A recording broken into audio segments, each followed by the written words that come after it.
Hitler of my life. খবরদার আব্বাকে Hitler বলবো না। কেন?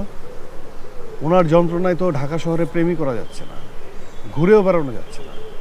ওনার যন্ত্রণায় দূর দূরান্তে চলে আসতে হচ্ছে, এই যে এরকম গাছের উপরে উঠে তারপরে একজন একজনের সাথে আমরা প্রেম নিবেদন করছি। মানে মনে হচ্ছে আমরা হচ্ছি বান্দর আর তোমার বাবা হচ্ছে হিটলার। তাহলে বাসায় বিয়ের প্রস্তাব পাঠাও, বিয়ে করো আমাকে, তারপর যত মন চায় তত প্রেম। হ্যাঁ পাঠাবো। যখন পাঠাবো তখন দেখবো যে তার হিটলারগিরি কেমন সে করে, সব হিটলারই ছুটে যাবে। এই বারবার এমন করছো কেন?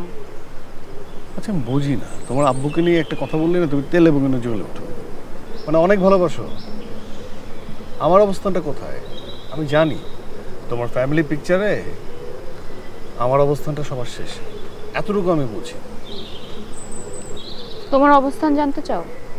হ্যাঁ। তাহলে একটা সিগারেট দাও। কি? সিগারেট খাবো তারপর বলবো তোমার ধর, অবস্থা। পাগল। দাও। সত্যি খাবো? জানতে চাও না? হ্যাঁ। তাহলে দাও। সত্যি খাবো? তাহলে নতুন একটা খাবো।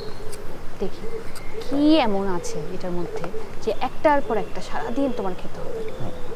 মুখে দিয়ে টান দিতে হবে না, ধরবে না। আরে এটা কি বিয়া নাকি পটকা নাকি? টান দাও।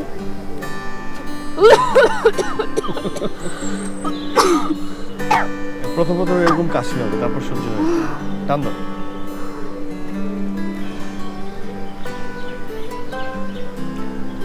এই ছবিটা যদি হাফিজ সাহেবকে পাঠানো যেত। তাহলে কিছুই হতো না। এর থেকে বড় অপরাধ প্রতিদিন করছি আমি। কি অপরাধ? এই যে মারাম ছাড়া তোমার সাথে ঘুরে বেড়াচ্ছে। মারাম কি? মারাম মানে হচ্ছে বাবা, ভাইয়া, চাচা, মামা, তারা। আচ্ছা এটার ভিতরে প্রেমিক ঢুকানো যায় না? প্রেমিক তো অনেক কাছে। ইম্পসিবল। প্রেমিক থাকলে তো হতো। ইম্পসিবল।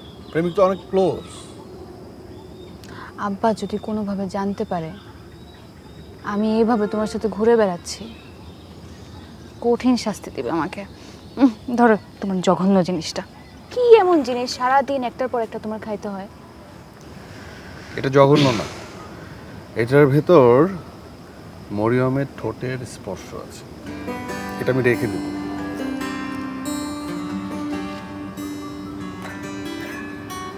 আচ্ছা এখন বলো আমার র্যাঙ্কিং। বলতে হবে? হ্যাঁ বলতে হবে না? বলতেই হবে। হ্যাঁ আমি জানতে চাই। আব্বা নাম্বার 1, তুমি নাম্বার 2। আমি জানতাম। নাম্বার 2 কি খারাপ নাকি? তুমি চেষ্টা করতে থাকো, একদিন না একদিন নাম্বার 1 হয়ে যাবে।